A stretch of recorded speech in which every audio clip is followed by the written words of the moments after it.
India 10 news బులెటిన్ల ముందుగా headlines.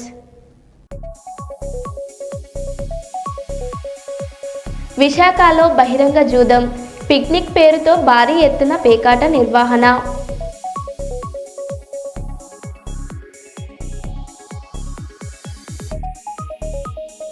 SK యూనివర్సిటీలో విద్యార్థుల ర్యాలీ.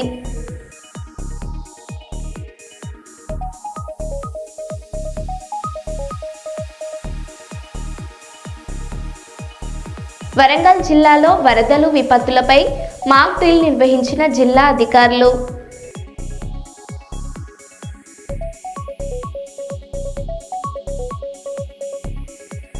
నమ్మకం నడిపించింది శబరిమలకు 102 ఏళ్ల బామ్మ.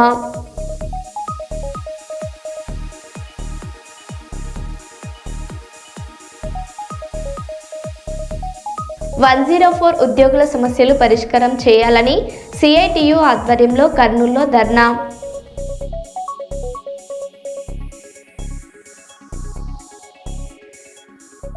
ఇక వివరాల్లోకి వెళ్తే, ప్రతిరోజు సుమారు 20 లక్షల మంది పిల్లలకు అన్నపూర్ణ ద్వారా మధ్యాహ్న భోజనం అందిస్తున్నామని రాష్ట్ర అటవీ పర్యావరణ మరియు దేవాదాయ శాఖ మంత్రి కొండ సురేఖ అన్నారు.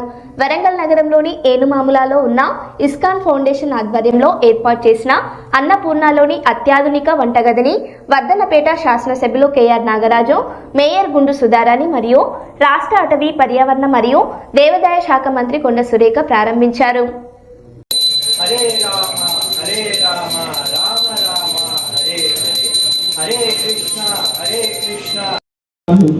మనము ఈ యొక్క హోమకుండాన్ని 3 సార్లు మనం ప్రదక్షిణ చేస్తాము. దయచేసి అందరూ కూడా 3 సార్లు ప్రదక్షిణ చేయవలసిందిగా కోరుతున్నాము. ఓం లక్ష్మీ చరణలాక్షాంగ సాక్షి శ్రీవత్స వక్షసే క్షేమంకరాయ సర్వేషాం శ్రీరంగేశాయ మంగళం శ్రీయకాంతాయ కళ్యాణ.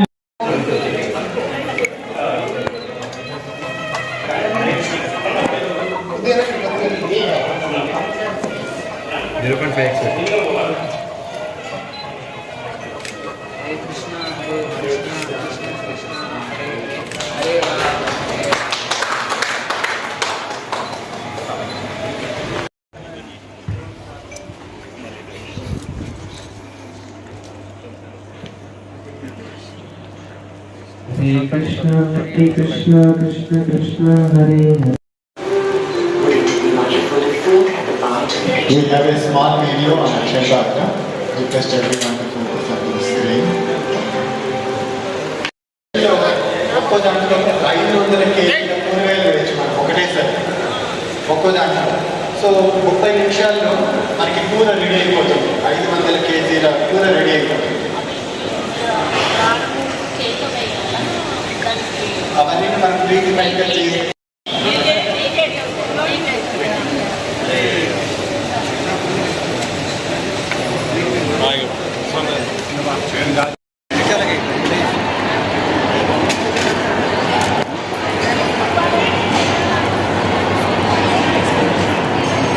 बैकग्राउंड ना हरे कृष्णा लुकिया लुकिया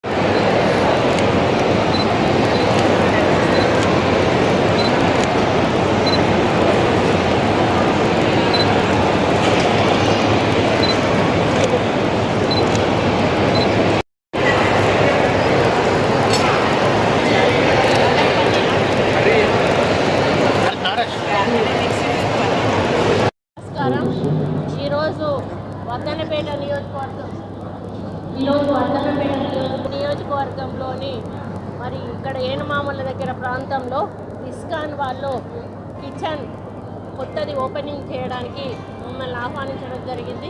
2000 సంవత్సరంలో బెంగళూరులో ప్రారంభమైంది.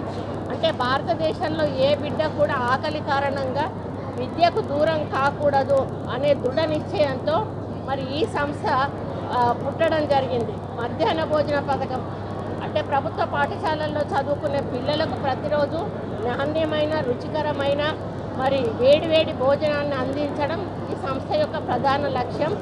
ఇది ప్రపంచంలోనే అతిపెద్ద మధ్యాహ్న భోజన పథకాన్ని నడుపుతున్నటువంటి NGO సంస్థ.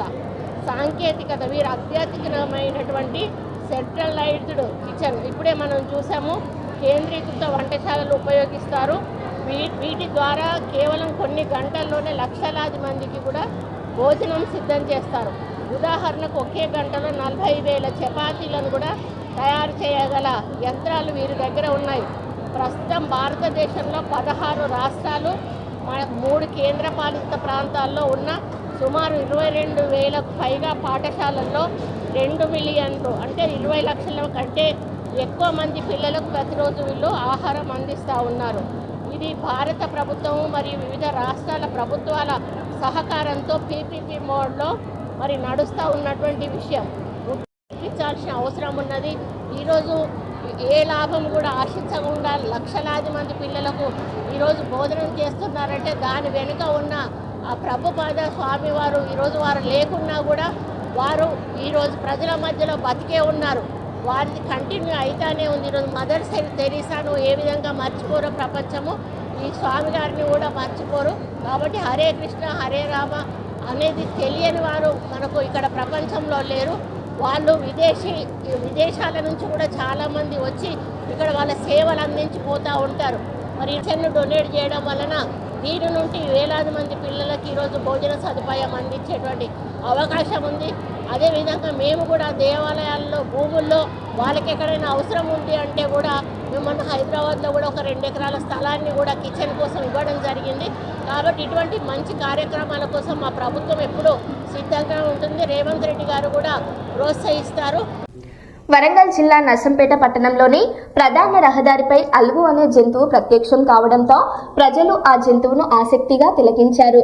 అనంతరం ఫారెస్ట్ అధికారులకు సమాచారం ఇవ్వడంతో ఆ జంతువును పట్టుకుని తీసుకెళ్లినట్లు ఫారెస్ట్ అధికారి రవికిరణ్ తెలిపారు. ఈ అలుగు మనుషులకు ఎలాంటి హాని తలపెట్టదని, చిన్న చిన్న కీటకాలను మాత్రమే తింటుందని అన్నారు.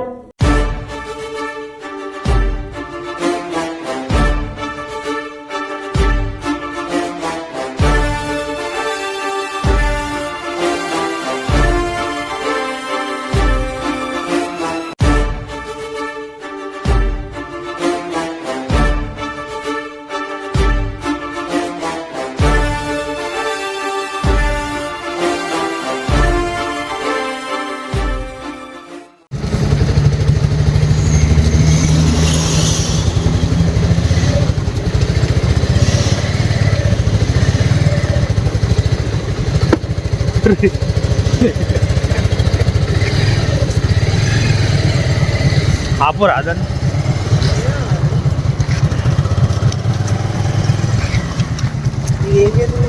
అదే అనుకుంటారు.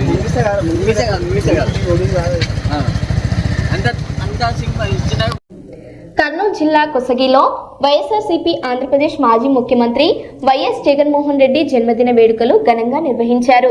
మంత్రాలయం ఎమ్మెల్యే బాలనాగారెడ్డి ఆదేశాల మేరకు వైఎస్ఆర్సీపీ జిల్లా ప్రధాన కార్యదర్శి మురళీమోహన్ రెడ్డి ముఖ్య అతిథులుగా హాజరయ్యారు. ముఖ్య అతిథి మురళీమోహన్ రెడ్డి ఆధ్వర్యంలో పార్టీ నాయకులు, కార్యకర్తలు, అభిమానులతో కలిసి వైఎస్ఆర్ సర్కిల్ నందు కేక్ కటింగ్ చేసి సంబరాలు చేసుకున్నారు.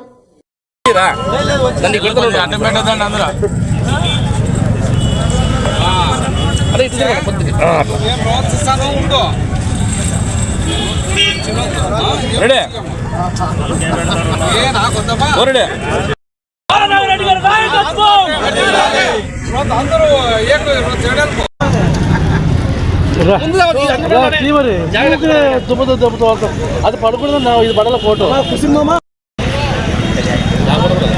ఇది వైఎస్ఆర్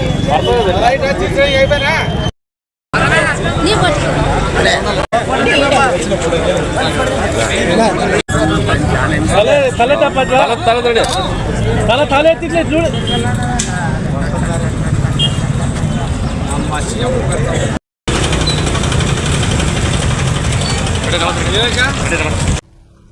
యాదాద్రి భువనగిరి జిల్లా పర్యటనలో భాగంగా బీబీ నగర్ ఎయిమ్స్కు వెళ్తుండగా నారపల్లి వద్ద కల్వకుంట్ల కవిత గారికి అభివాదం చేసేందుకు ప్రయత్నించి బైక్ పై నుంచి కింద పడిన తండ్రి కుమార్తె వెంటనే తన వాహనం ఆపేసి కింద పడిన తండ్రి కుమార్తె వద్దకు వెళ్లి తన కాన్వాయ్లోని వాహనంలో స్థానిక ప్రైవేట్ ఆసుపత్రికి తరలించిన కవిత గారు తండ్రి కుమార్తెలకు ప్రథమ చికిత్స చేయించిన జాగృతి నాయకులు.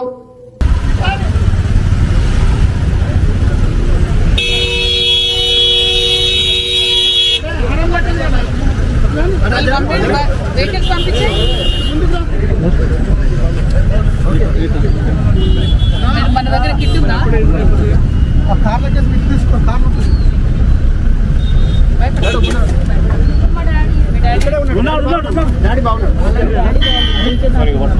అక్కడ కూర్చోండి.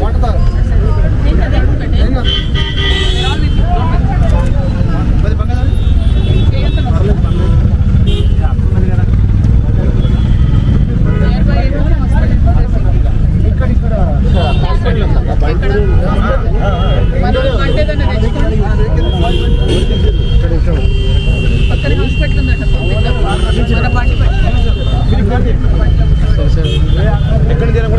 బండిలో డ్రాప్ చేస్తాం. వెళ్ళగలేదా? ఏం పేరు మీది?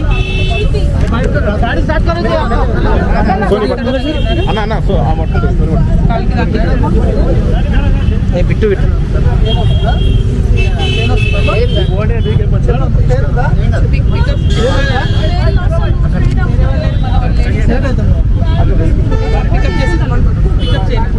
బండ్ల కూర్చోండి. బండ్ల నడవసలు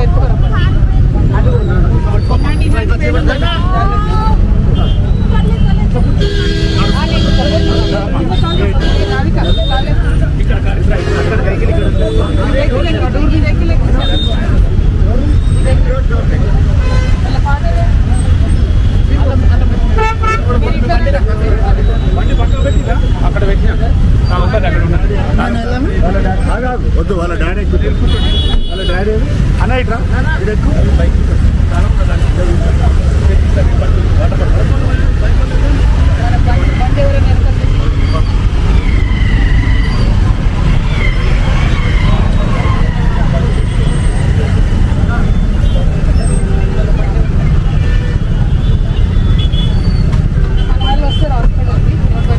పాపదే వరి అనిపిస్తుంది. తీసుకుపోయినాక నేను టచ్లో ఉంటాను. ఆనందం బైక్ వస్తుంది. మీ ఎప్పటి వస్తుంది?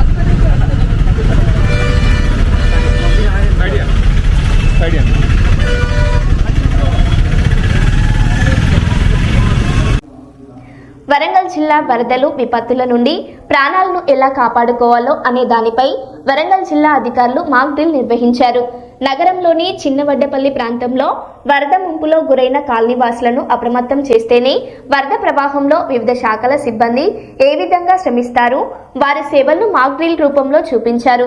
వరద ముంపులో చిక్కుకున్న వారిని సురక్షితంగా తీసుకురావడంతో పాటు వారికి డ్రోన్ ద్వారా ఏ విధంగా ఆహారం అందిస్తారు కాలనీవాసులకు ప్రత్యక్షంగా చూపిస్తూ వివరించారు. సరిపోవు, మాకు ఇంకొక 8 బోట్లు కావాలి, అడగండి. మేడం ఒక 2 బస్సు కావాలి అర్జెంట్. చాలా ఎక్కువ ఉన్నారు వాళ్ళు కష్టపడుతున్నారు. మంచిగా వెళ్తాను.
ప్రాణాలు ఏం టెన్షన్ పడే తల్లి బస్సు వస్తుందా రెడీ ప్రాణాలు ఏం టెన్షన్ పడే తల్లి బస్సు వస్తుందా రెడీ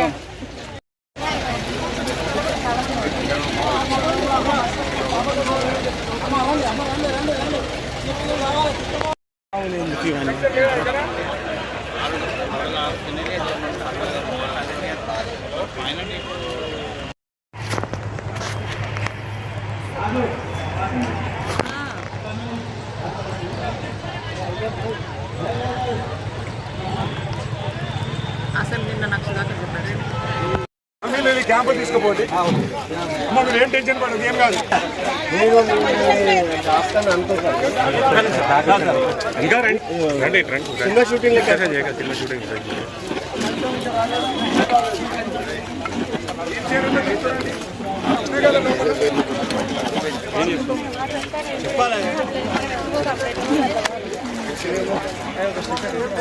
సో ఇవాళ వరంగల్ జిల్లాలో మనము ఫ్లడ్ సిచ్యువేషన్ ఉన్నప్పుడు ఎలాగా మనము ప్రిపేర్డ్నెస్ని ఇచ్చేస్తాం, మనం రెడీ ఉంటాము అన్న దిశలో నేషనల్ డిజాస్టర్ మేనేజ్మెంట్ ఏజెన్సీ ద్వారా ఒక మాక్ డ్రిల్ నిర్వహించడం జరుగుతుంది. డిస్ట్రిక్ట్లో నోడల్ పాయింట్ ఫైర్ ఆఫీసర్ నుంచి ద్వారా ఈ అన్ని డిపార్ట్మెంట్స్ ఇంక్లూడ్ అయ్యి ఈ ప్రోగ్రామ్ని కండక్ట్ చేస్తున్నారు. ఇప్పుడు మనం బేసికలీ చిన్నవడ్డేపల్లి ట్యాంక్ దగ్గర ఉన్నాము. మనకి తెలుసు ప్రతిసారి వర్షం వచ్చినప్పుడు ఈ లో లయింగ్ ఏరియా ఇనండేట్ అవుతుంది. ఇక్కడైతే ఎప్పుడైతే ప్రాంతం మునుగుతుందో ముందుగా ప్రిపరేషన్ దిశలో ఎంతమందిని మనం ఇవాక్యువేట్ చేస్తాము, ఇవాక్యువేట్ చేసిన తర్వాత వాళ్ళని ఎక్కడికి షిఫ్ట్ చేస్తాము, ఒకవేళ వరద కనుక పెరిగితే ఎలాంటి మెజర్స్ తీసుకుంటాము, వరద ఆగిపోయిన తర్వాత ఎలాంటి మెజర్స్ తీసుకుంటాం అనేది ఎంటైర్ ఫ్లడ్ రిలీఫ్ దాంట్లో మనము ఒక మాక్ ఎక్సర్సైజ్ లాగా చేస్తున్నాము. సో ఇందులో లైన్ డిపార్ట్మెంట్స్ అయిన ఎన్పీడీసీఎల్ దగ్గర నుంచి GWMC, police department, fire, revenue department, then veterinary department, agriculture department and all other allied departments అందరూ కూడా ఈ మనం అరేంజ్ చేసుకొని ఉన్నాము. ఈచ్ అండ్ ఎవ్రీ దాంట్లో మనము ఈ ఏవైతే ప్రతి దగ్గర మనం ఒక ఎంక్లోజర్ పెట్టుకున్నాం, పశువుల్ని ఎలాగ మనము కాపాడుతాము, మెడికల్ అండ్ హెల్త్ రిలేటెడ్గా immediate emergency first aid management centre ఒకటి ఉంది, అక్కడి నుంచి హాస్పిటల్ నియర్ బై ఉంది, ఫ్లడ్ రిలీఫ్ క్యాంప్ కూడా నియర్ బై ఉంది. సో వీటన్నిటిని కోఆర్డినేట్ చేసుకుంటూ ఎఫెక్టివ్గా హ్యూమన్ లాస్, యానిమల్ లాస్ లేకుండా ఎట్లా యాక్షన్ చేసుకోవాలి అనేది మనము చెప్తున్నాం. దైవ చింతన ముందు వృద్ధాప్యం తలవంచింది. 102 ఏళ్ల పారకుట్టి అమ్మ అంచెలంచెలమైన విశ్వాసం ఆమెను మూడోసారి శబరిమలను దర్శించుకునేలా చేసింది. 2023లో తన 100వ ఏట తొలిసారి మణికంఠుడి చింతకు చేరిన ఈ బామ్మ తాజాగా మూడోసారి స్వామియే శరణమయ్యప్ప అంటూ కొండపైకి చేరుకున్నారు. డోలీల సాయంతో వచ్చిన ఆమెకు అధికారులు ఎలాంటి ఇబ్బంది లేకుండా దర్శనం కల్పించారు. శారీరక శక్తి కంటే మనిషిలోని నమ్మకమే గొప్పదని ఆమె నిరూపించారు.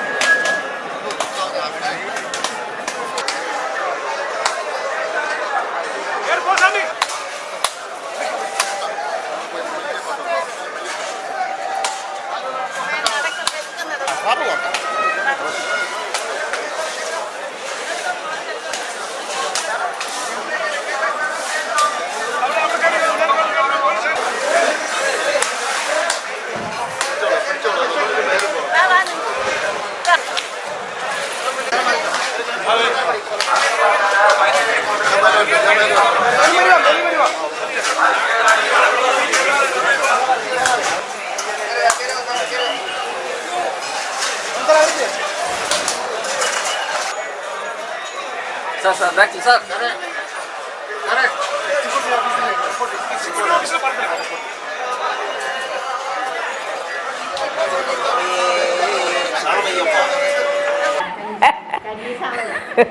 നൂറ് വയസ്സിൽ കന്യാസ്വാമിയായിട്ട് വന്നു. അയ്യപ്പൻ്റെ അടുത്ത് വന്നത് 3 വർഷമായി. 3ാമത്തെ വർഷമാണ് ഇപ്പോൾ വന്നത് അയ്യപ്പനെ കണ്ടത്. അമ്മയുടെ അമ്മ 100 വയസ്സിലാണ് ആദ്യമായിട്ട് കന്യാസ്വാമിയായിട്ട് ശബരിമലയ്ക്ക് വന്നത്. രണ്ടാം തവണ കഴിഞ്ഞാലും വന്നത്, ഇത് മൂന്നാം തവണയാണ് ഇപ്പോൾ വരുന്നത്. ആദ്യമായിട്ട് അമ്മ മലയ്ക്ക് വരണമെന്ന് ഉള്ള ആഗ്രഹം ചെറുപ്പം മുതലുള്ള ആഗ്രഹമുണ്ട്. പക്ഷേങ്കിൽ അങ്ങനെ വരാനൊത്തില്ല. 100 വയസ്സിൽ ഞാനും എൻ്റെ മക്കളും കൂടെ മലയ്ക്ക് വരാൻ നേരത്ത് അമ്മയോട് ചോദിച്ചു, 100-ാം വയസ്സിൽ ഞങ്ങളുടെ ഒപ്പം മലയ്ക്ക് പോരുന്നെന്ന് ചോദിച്ചു. അപ്പോൾ 100 വയസ്സ് ഇങ്ങനെ, അപ്പോൾ അമ്മ പറഞ്ഞു 100 വയസ്സിൽ മലയ്ക്ക് പോരുമെന്ന് ചോദിച്ചപ്പോൾ അമ്മയ്ക്ക് 100 വയസ്സിൽ എന്നെ മലയ്ക്ക് നിങ്ങൾ കൊണ്ടുപോകുമെന്ന് ചോദിച്ചു. ഞാൻ പറഞ്ഞു കൊണ്ടുപോകാമെന്ന് പറഞ്ഞു. അതൊരു തമാശയായിട്ട് ചോദിച്ചായിരുന്നു. 100 വയസ്സുള്ള ആൾ അങ്ങനെ മലയ്ക്ക് കൊണ്ടുപോകാൻ എല്ലാവരും നിൽക്കാറില്ല. അപ്പോൾ അങ്ങനെ അമ്മ അങ്ങനെ ചോദിച്ചപ്പം ഞാനങ്ങനെ ഒരു തമാശ രീതിയിലാണ് ആദ്യം പറഞ്ഞത്. 100 വയസ്സിൽ അമ്മ 100 വയസ്സിൽ അമ്മ മലയ്ക്ക് വരാമെന്നുള്ളത് പറഞ്ഞത്. ആ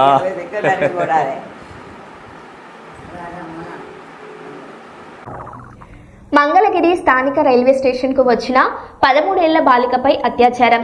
ఈ నెల 18న రైల్వే స్టేషన్లో ఎంక్వైరీ కోసం వచ్చిన బాలికను ఆటోలో నిర్మానుష్య ప్రాంతానికి తీసుకెళ్లి అఘాయిత్యం. 4 నిందితులు అరెస్ట్. వివరాలు తెలిపిన డీఎస్పీ మురళీకృష్ణ.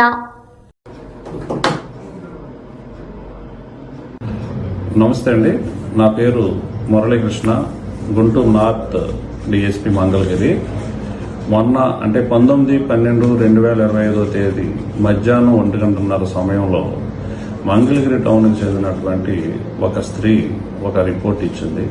ఆ రిపోర్ట్లోని అంశాలను బట్టి తన మైనర్ కుమార్తెపై 18వ తారీఖు రాత్రి 10:10 గంటల సమయంలో రైల్వే స్టేషన్ నుండి ఒక 3 వ్యక్తులు ఆమెని తీసుకెళ్లి ఆమెపై అత్యాచారానికి పాల్పడినట్లుగా రిపోర్ట్. ఆ రిపోర్ట్లోని అంశాలను బట్టి దాన్ని రేప్ కేసు మరియు పోక్సో చట్టం కింద ఎఫ్ఐఆర్ నమోదు చేయడం జరిగింది. గుంటూరు ఎస్పీ శ్రీ వకుల్ జిందాల్ ఐపీఎస్ గారి ఉత్తర్వుల ప్రకారం ఈ కేసుని వెంటనే నేను ఇన్వెస్టిగేషన్ టేకప్ చేశాను. ఇన్వెస్టిగేషన్లో భాగంగా ఆ మైనర్ బాలికని ఎయిమ్స్ ఆసుపత్రికి వైద్య పరీక్ష నిమిత్తం వెంటనే పంపించాము. అలాగే ఈ కేసులో దర్యాప్తులో తేలిన ప్రకారం ఈ కేసులో 4 ముద్దాయిల్ని ఐడెంటిఫై చేశాము. అందులో షేక్ కాదర్ బాషా, షేక్ కమల్ సాహెబ్, వీళ్ళిద్దరూ కూడా తాడేపల్లి. వీళ్ళిద్దరూ తండ్రి కొడుకులు.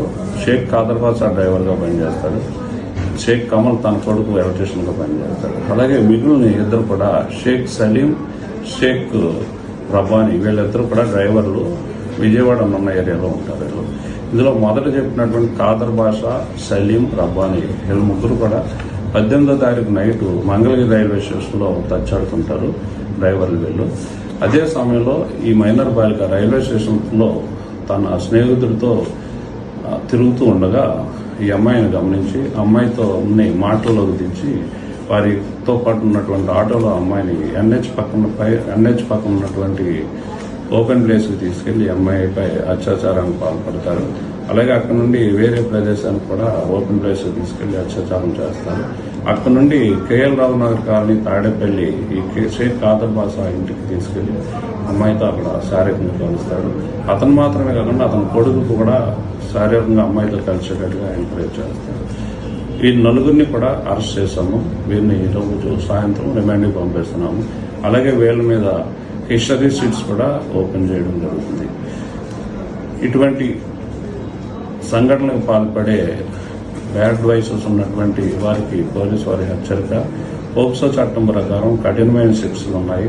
మైనర్ బాలికలతో శారీరకంగా కలిసిన వారి యొక్క శరీరాన్ని తాకిన వారి మీద ఎటువంటి ఈవ్ టీజింగ్కి పాల్పడినా కూడా 20 సంవత్సరాల వరకు శిక్ష పెట్టడానికి అవకాశం ఉంది. నాన్ బెయిలబుల్ కేసులు కాబట్టి దీన్ని గుర్తించుకుని ఇటువంటి సంఘటనలు పాల్పడడం అందరికీ కూడా ఇది హెచ్చరికగా తెలియజేస్తున్నాం. ముఖ్యమంత్రి రేవంత్ రెడ్డి గారు రాష్ట్ర వ్యాప్తంగా వైద్య రంగంపై దృష్టి పెట్టాలని డిమాండ్ చేస్తున్న ఆలంపూర్ ప్రభుత్వ హాస్పిటల్ చాలా నాసిరకంగా కట్టి 3 ఏళ్ల పాటు వాడలేదు. ఇక్కడ అన్ని ఖాళీగా ఉన్నాయి. వసతులు సౌకర్యాలు ఏమీ లేవు. 15 జిల్లాలలో కూడా ప్రభుత్వ ఆసుపత్రిలో ఇదే పరిస్థితి ఉందని తెలంగాణ జాగృతి అధ్యక్షురాలు కల్వకుంట్ల కవిత గారు అన్నారు.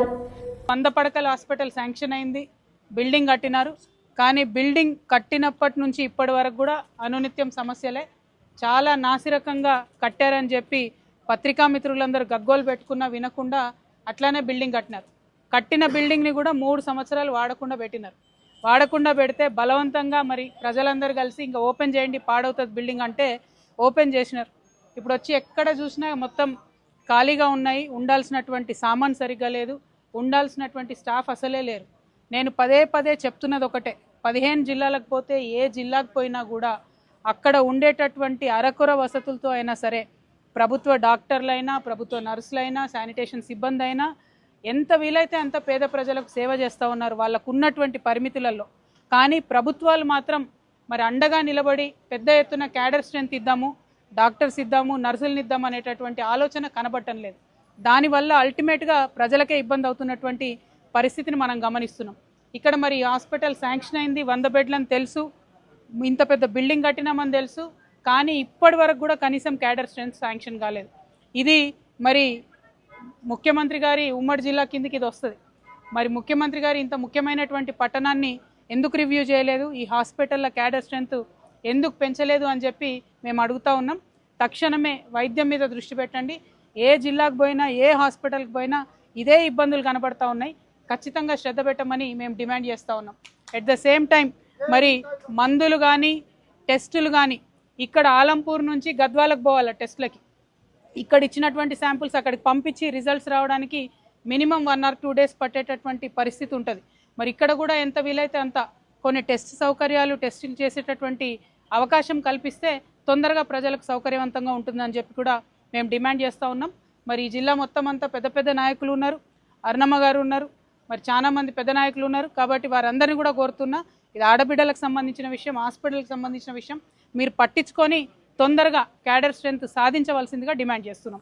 Thank you. జై తెలంగాణ, జై జాగృతి. మరో బులెటిన్లో మళ్ళీ కలుద్దాం. Stay tune.